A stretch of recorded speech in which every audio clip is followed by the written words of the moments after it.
Good morning, good afternoon, and good evening, and welcome back to Question Time. Now, I'm Shenfei, and today we're going to talk about daylight saving time. This is one of the things that we probably have got used to now. We switched over to daylight saving time from March the 12th, the first weekend, Sunday of March. And then we're actually into this, I guess, I'm getting used to it. So it's a lot of people got used to it now. Daylight saving time was first proposed in the US in 1784. Back then there was not electricity, I guess, that was proposed for saving candles, and those were the major lighting source at the time. It was first introduced in Canada in a place called Port Arthur, which is today's Thunder Bay, in 1908. Now that was more than 100 years ago. 8 years later, Germany, Austria, and Hungary introduced the daylight saving time. That was in 1916. Now today, a lot of places actually use this daylight saving time in the summer to extend our daylight by 1 hour into the night. So in essence, that we're getting 1 extra hour of daylight in our daily life to save energy, I guess, because we don't have to turn on LED bulbs at home and various things that needs electricity during the daylight hours. Well, I have to say that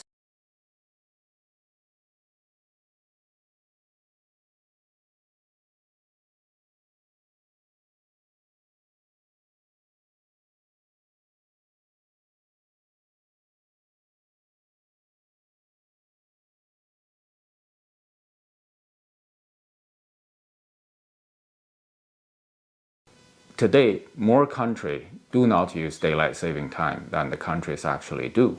We're in the minority around the world. Now, in 1908, when Canada first introduced daylight saving time, the major electrical consumption at home usually is a light bulb, maybe a fridge or a telephone, those things.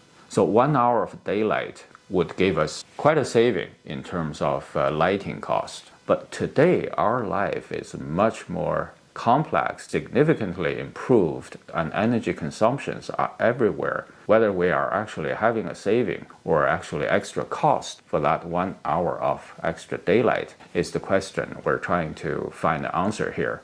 Now, we're going to look at, in terms of our daily life, carrying on our 1 extra hour of daylight, whether we actually achieve a saving or actually we spend more in energy. In Ontario, where I live, the energy price is pretty low. Hydro price for 1,000 watt per hour is 9 cents. Basically, you have 1 kilowatts of power for 9 cents, plus additional delivery charges and whatever you there. Let's say we double the price to 20 cents for 1 kilowatt, and then that is the saving we're supposed to achieve for 1 hour of daylight.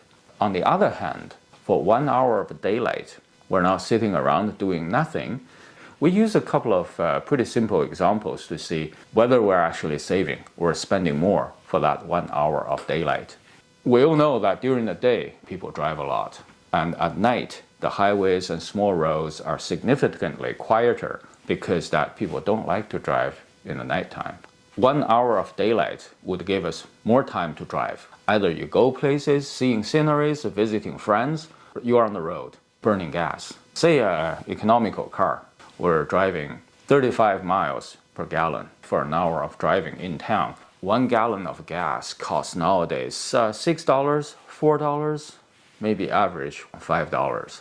So in that case, we're really talking about for 1 hour of driving in town, costing about $5 US. In Canada, where we live here, we go by how many liters we burn per 100 kilometer. So in that case, let's say still the same car, about 8 liters per 100 kilometer. But if I were to drive in town, probably 50 kilometers is about right for an hour. That burns about 4 liters of gas.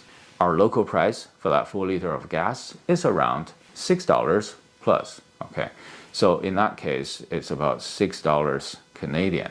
But we are sitting home here. If we're not burning light bulbs, then we're actually saving 20 cents.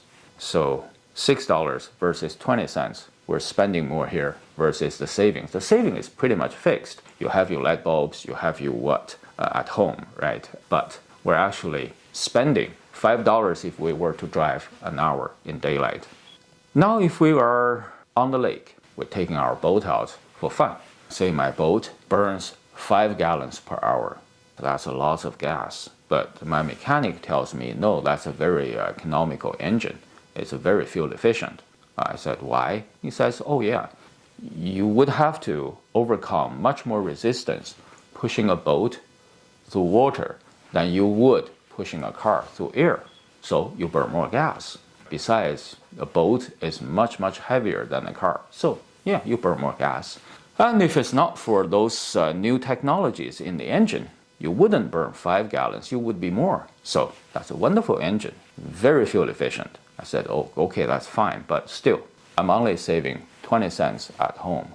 But now I'm spending 5 gallons, 25 US dollars on the lake for 1 hour of fun. Or $30 Canadian for the same thing. All right, 20 cents, $30. So that is 150 times more than I could have saved 20 cents at home and burned on the lake. So the spending is 150 times greater than would be the savings. Okay, that's it. Now, if you say, okay, I'm not going to driving for an hour. I don't have a car. I'm not going to drive a boat on the lake for an hour. I don't have a boat, but can I go to the store? Can I go to the mall? Yes, for an hour. Shopping, right? Yes, and I ride a bicycle there. So that I don't burn any gas on my road there. Okay, fine. So when I get to the mall or get to the shop, first there are so many light bulbs on the ceiling. Each one is about 1,000 watts. Okay, so that's a saving. One light bulb in the store, it's gone, right? Yeah, and the store does not just have light bulbs. They have computers, up on computers, doing the checkouts. You have the screens, and then in the display area, you have so many computer screens or TVs actually showing the merchandise or whatever.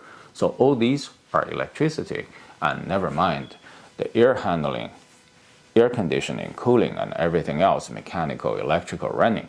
It needs power. So for one commercial establishment, that probably would wipe out, offset so many household savings, probably in the entire neighborhood. Never mind if it is a shopping mall with such energy consuming and energy hungry complex running for extra hour. What's the savings? The savings we actually save at home is all consumed elsewhere, in this case, a shopping establishment. In fact, the only thing I can think of that doesn't burn extra energy is I sit at home doing meditation like this.